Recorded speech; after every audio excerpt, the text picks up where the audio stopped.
Hello hi అండి. ఈరోజు మన స్పెషల్ చనా మసాలా విత్ పూరి. అందుకోసం కాబూలీ శనగలను 5 to 6 అవర్స్ వరకు మ్యారినేట్ చేసుకుని 5 to 6 విజిల్స్ వచ్చే వరకు ఉడికించుకోండి. ఇప్పుడు 2 ఉల్లిపాయలు, 1 టమాటాని తీసుకోండి. 2 ఉల్లిపాయలను పెద్ద పెద్ద ముక్కలుగా కట్ చేసుకోండి. ఇప్పుడు ఒక మిక్సీ జార్ తీసుకుని హోల్ గరం మసాలా అంతా దాంట్లో వేసుకుని జీలకర్ర కూడా యాడ్ చేసుకుని గ్రైండ్ చేసుకోండి. తరువాత ఈ ఆనియన్స్ని కూడా వేసుకుని కొంచెం బరకగా పేస్ట్ చేసుకుని పక్కన పెట్టుకోండి. ఇదే విధంగా టమాటాను కూడా ముక్కలుగా చేసుకుని ప్యూరీలాగా చేసుకోండి మిక్సీ జార్లో వేసుకుని.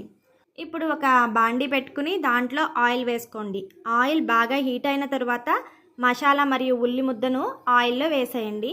ఈ ఉల్లి మసాలా ముద్దనండి బాగా ఫ్రై చేయాలి. బాగా ఫ్రై చేసినప్పుడు మాత్రమే మీకు కర్రీకి టేస్ట్ వస్తుంది.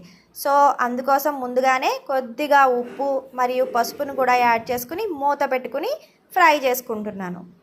సో ఈ విధంగా మూత పెట్టిన తర్వాత ఆయిల్ అనేది బయటకు వస్తుంది కదా, ఈ స్టేజ్లో మాత్రమే నేను టమాటా వేసుకుంటున్నాను. టమాటా ప్యూరీ వేస్తున్నాను. టమాటా ప్యూరీని కూడా బాగా ఫ్రై చేసుకుని కొద్దిగా ధనియా పౌడర్ కూడా యాడ్ చేస్తున్నాను. క్లిప్ మిస్ అయింది గమనించండి.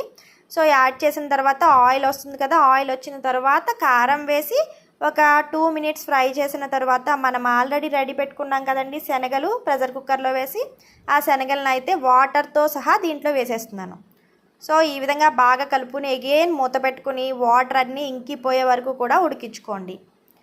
శనగలు అయితే బాగా ఉడకాలి, అది మాత్రం గుర్తుపెట్టుకోండి, లేకపోతే మనకి డైజెషన్ ప్రాబ్లమ్స్ వస్తాయి.